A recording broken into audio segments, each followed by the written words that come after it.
Hello again, here is Mariam. Here is Laure. Okay, today we are talking about basic life support, BLS, for an adult patient or an adult victim who is facing a life-threatening situation.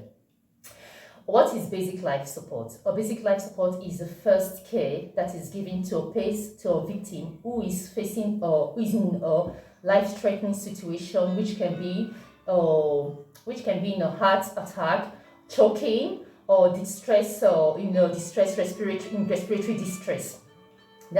It's an act which can be given by a standby, an healthcare service, or healthcare provider, or any any public safety or personnel professional who knows how to undergo the skill, who has the skills. So now I'm going to let my Laure explain. Voilà, enfin, je le redis en français. Alors du coup, donc là, Mariam vous a donné un petit peu une définition de la RCP de base, donc la réanimation cardio-pulmonaire de base, donc qui est un niveau où on doit utiliser un traitement avec, on va dire, les mains, une approche non médicamenteuse pour essayer de réanimer quelqu'un en détresse respiratoire et cardiaque, quelqu'un qui vient d'avoir enfin, on appelle ça communément en termes scientifiques, quelqu'un en état de choc. Donc il faut savoir déjà que même, enfin ça on entrera dans les détails plus tard, l'abréviation même du mot choc, donc c'est HOC, donc donne les 4 types de problèmes que le patient peut présenter. Et donc c'est une manœuvre qui peut être donnée par qui finalement? Par les professionnels de la santé, hein, dans de différents services, de différentes institutions, de maisons de repos et de milieux hospitaliers, de domiciles, etc. Mais ça peut aussi être donné par monsieur tout le monde, hein, donc la RCP de base, c'est quelque chose qui est accessible à qui veut vraiment s'investir dans une recherche de connaissances dans ce sens-là. Et donc l'idée vraiment serait de traiter cette situation d'urgence afin de permettre à la victime de recouvrer, de revenir en vie le plus rapidement possible. Donc, l'arrêt cardiaque est simplement, enfin une brève définition de l'arrêt cardiaque. Hein. Donc, l'arrêt cardiaque est simplement un problème de trouble de conductivité au niveau du système cardiaque, donc empêchant le cœur finalement de pomper du sang comme il faut dans l'ensemble de l'organisme en fait. Donc ça c'est une définition aussi simple pour vous permettre de comprendre aussi simplement ce qui est en train de se passer dans le corps de la personne à ce moment-là. Donc c'est vrai que parfois on parle d'ARCA, parfois il y a des cas d'arrêt respiratoire avant d'avoir l'arrêt cardiaque par après, mais grosso modo c'est le cœur qui perd sa conductivité, qui perd sa capacité de pomper le sang dans l'ensemble de l'organisme en fait. Donc je peux aussi en brancher directement dans les signes. Oui, dans les signes, ces signes-là, tu pourras aussi les redire en anglais. Comme ça, les gens pourraient comprendre.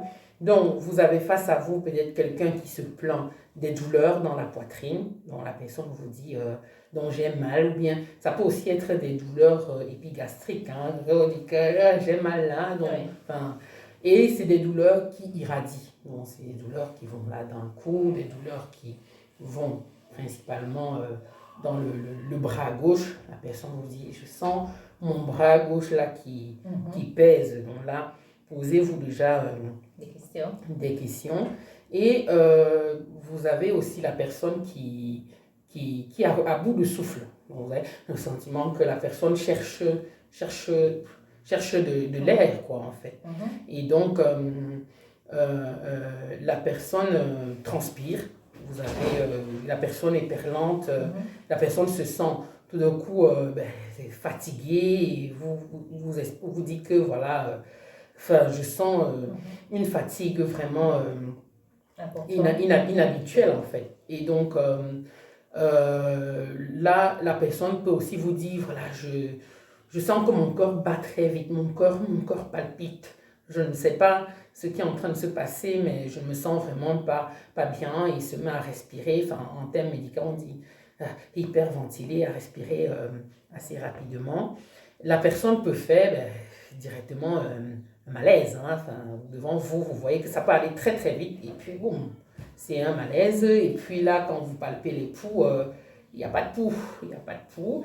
Et la personne perd, il n'y a pas de pouls, il n'y a plus de conscience, hein, la personne ne vous répond pas. Oui. Il n'y a pas de réponse, là, on est face à un problème grave qui est en train de se passer. Yeah. Like Claude just said, because she just listed the different signs of heart attack. He said, what is heart attack? Heart attack is a process whereby the heart the heart has a problem with the arrhythmia. That's a problem of the electricity of the heart beating, which makes the heart to stop pumping blood to the rest part of the body, which causes a loss of breath or something like that. Mm. The signs are, what is it? The signs are chest pain, which can migrate to the left arm, even to the lower jaw, and honestly a kind of oppression around on the chest. So when you have such a thing, please don't joke with it. Or sometimes there are some people, it depends, the signs, it depends on individual. The signs are different. There are people that have this epigastric pain, just around their stomach, their belly. So those are the times you have to be very cautious. There's shortness of breath. You have difficulties of breathing. Without effort, you feel this shortness of breath. It's like you can breathe. Your heart start beating very fast. That's palpitation. You find yourself, it's like, even when you touch your heart, you see it's beating so fast that sometimes there's irregularity in the heartbeat. There's this, weakness, it's some kind of dizzy, you're feeling dizzy. It's like you feel like you want to lose consciousness. There are some people that they sweat profusely. You don't know where the sweat is coming, yet it's not warm, it's not cold. They're telling you, oh my goodness, I don't know how I'm feeling. I'm feeling kind of warm, my hand is paining me, I'm finding my hand is kind of very heavy, my chest pain. You call your doctor immediately when you have the signs. In some cases, when these signs continue, the person can go into a state of faint, or sudden collapse.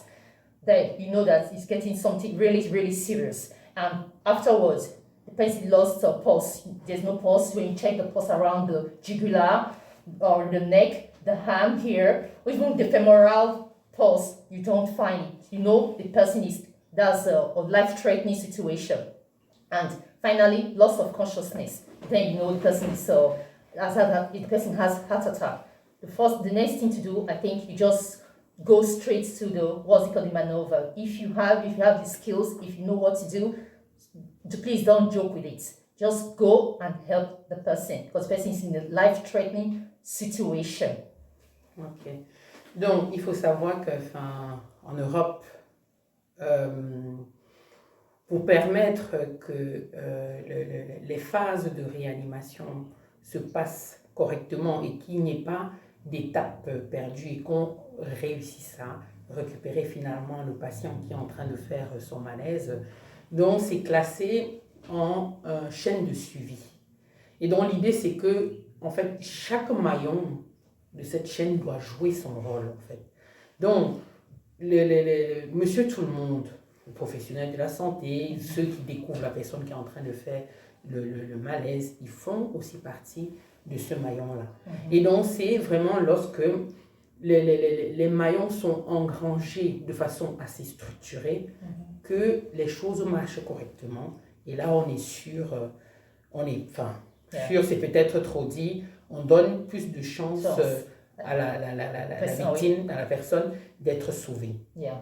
Donc, le plus important dans ce maillon, dans celui qui tombe sur quelqu'un qui est en train de faire son malaise, donc il est important donc de reconnaître déjà le malaise. Donc avec tous les signes qu'on vient de vous citer au préalable, donc il faut déjà être capable de dire, donc là il y a un problème, là la personne, l'exprime, la personne respire assez bizarrement, la personne se plaint de douleur dans la poitrine, de douleur bizarre. La personne est en train de perdre conscience. Donc rien que le fait d'avoir la capacité déjà de reconnaître ça c'est primordial. C'est primordial et c'est la première chaîne de la chaîne de suivi.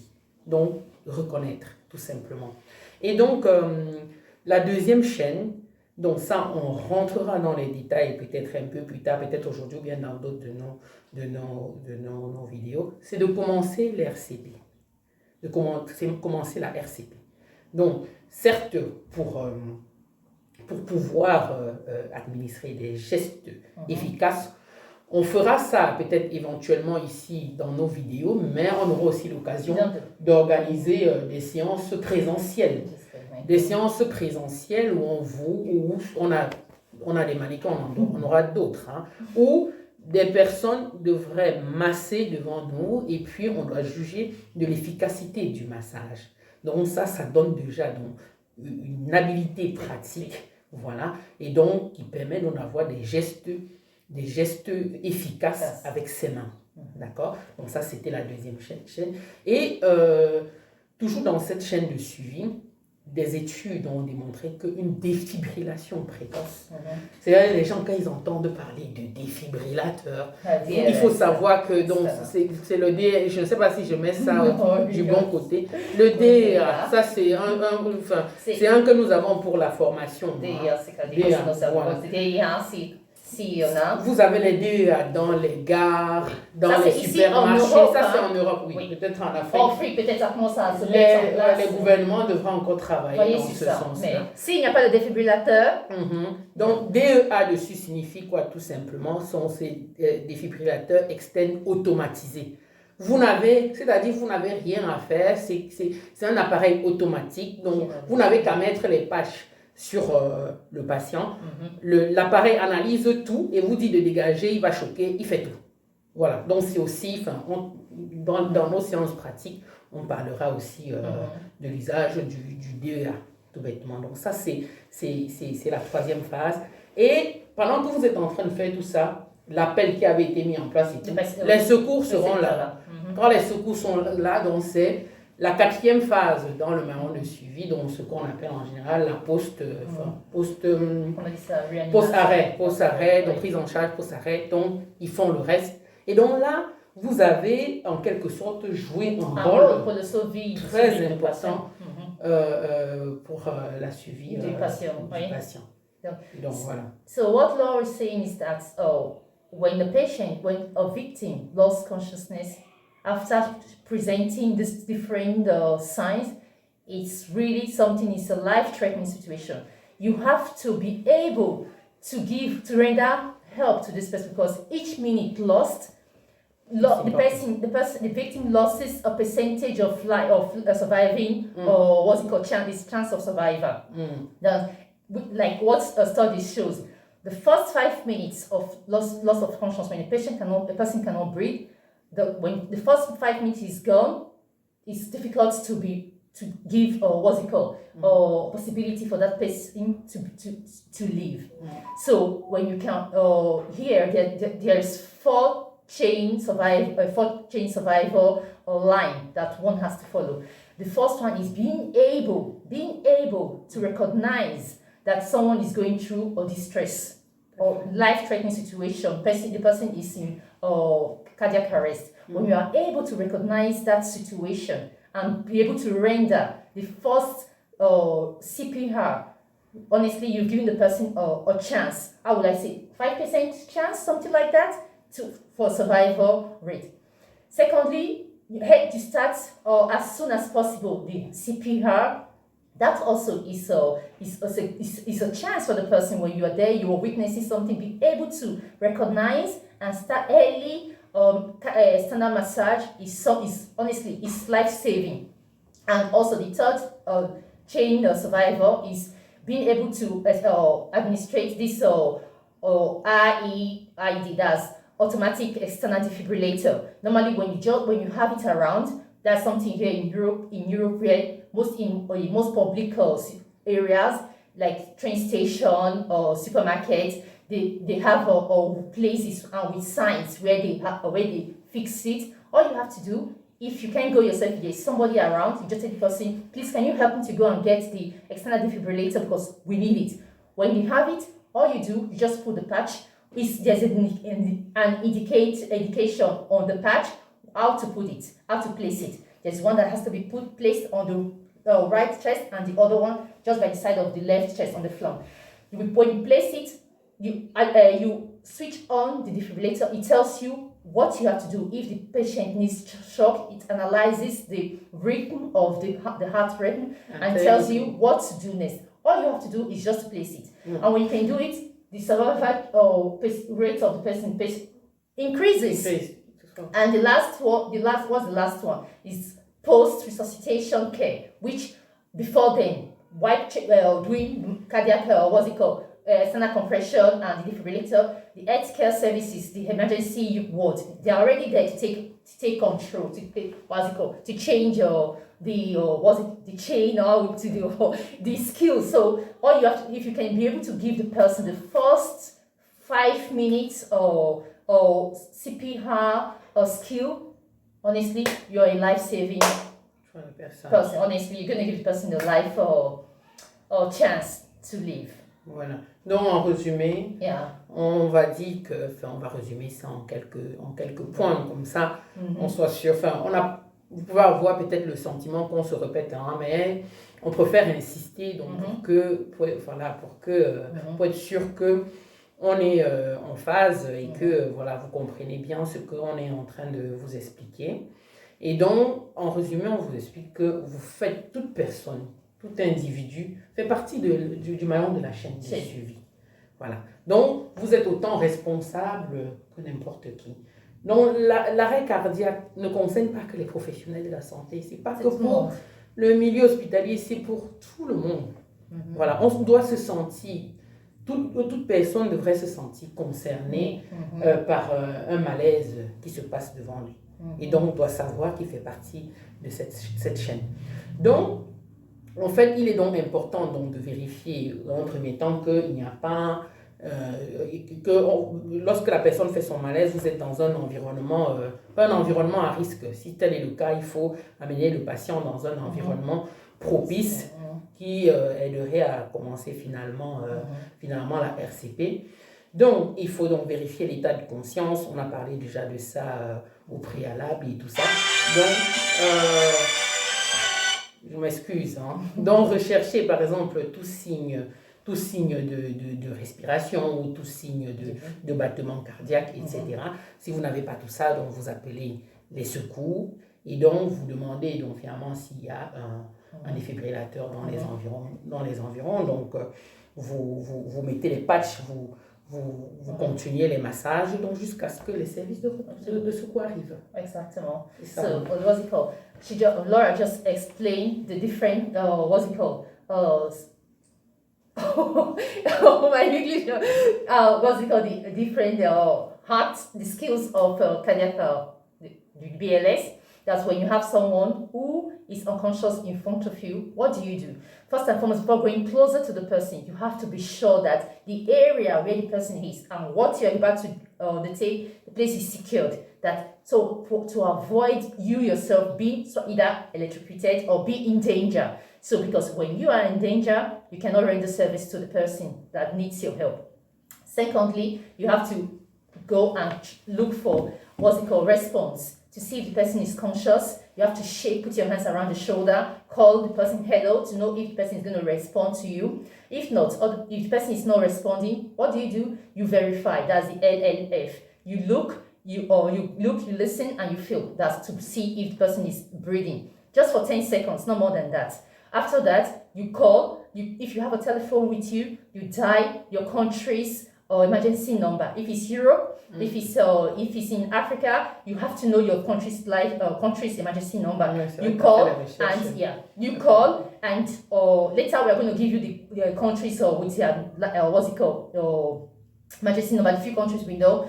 You call, you precise your name, where you are, the situation, what's happening. If you are able to give CPR to the person, you have to be very calm, precise, so that the emergency unit will be able to understand what you're saying and you articulate very well, correctly. And after that, what do? You start compression, external compression, external cardiac compression on the sternum. You put your palm on the person's chest, you interlock, and you start the compression immediately until the emergency unit arrives. And if there's someone around you and there's a defibrillator somewhere not far away from you, you ask the person that's next to you, please, can you go and get me a defibrillator, the external cardiac defibrillation, because we need it. And if you are not alone, you're asking somebody to make the phone call to the emergency unit,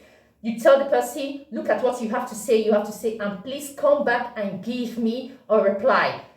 When there are people around you, you have to point specifically to someone who is going to pass the call, and you tell the person, come back and give me the reply if what I've asked you to do has been done, because I need your feedback.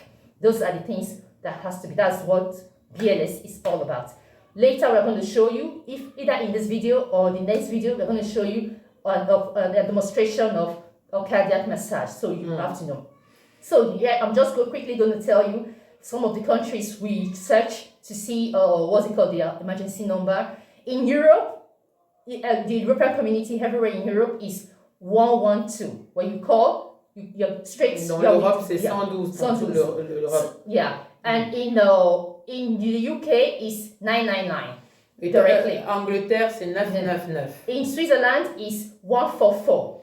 Et la Suisse, c'est 144. So in Africa, there are some countries that use the same as Europe. There is the countries that use 112 in Africa is Burundi, Republic of Benin, Cameroon, Ghana, Nigeria, Rwanda, Mayotte. Those are the countries that use 111. 112, excuse me. 112. En Afrique, il y a des pays qui utilisent le même numéro qu'en Europe, donc le 112. Oui. Donc Burundi, Cameroun, Ghana, Nigeria, Republic of Benin, Guinea-Bissau, and Mayotte. Those are the countries that uses 112. So please, if you don't know your country's emergency number, please try to look for it, because it's something you have to know. Ou si vous ne trouvez pas, vous nous écrivez en commentaire, on va trouver. D'accord. Okay. Eh ben, on vous remercie pour cette séance. Et donc, on espère que vous allez partager la vidéo autour de vous. Et donc, en commentaire, dites-nous quand même des sujets qui vous intéressent. Mais sinon, ensemble, on verra quel sujet aborder la fois prochaine. Et donc, nos séances de formation, plus tard, on vous donnera éventuellement les lieux, les infos. Par rapport à ces séances pratico-pratiques. So, next time, maybe I'm going to speak in Pidgin English, Nigeria Pidgin English, to explain. Maybe then it's going to be much sweeter and coherent in kind of explaining. So, thank you for watching our video. Merci and we hope you enjoy it. Next time, we're going to give another demonstration, another topic. Capsule. And if there's a question, anything, you just don't hesitate to write us. And if there's a subject you want us to talk about, any health situation, please send us your questions or your comments, and we're going to treat it. So, merci have a nice beaucoup. day. Bye-bye. Et puis, dans 2 semaines, donc bloquez déjà dans vos agendas. Mais c'est souvent les mercredis, ça sera mercredi. It's going to be much nicer. But we'll see. We're going to let you know. Mais on va vous confirmer. Thank you very much. Allez, au revoir. Bye-bye. Non, là, c'est en train de faire plutôt vidéo.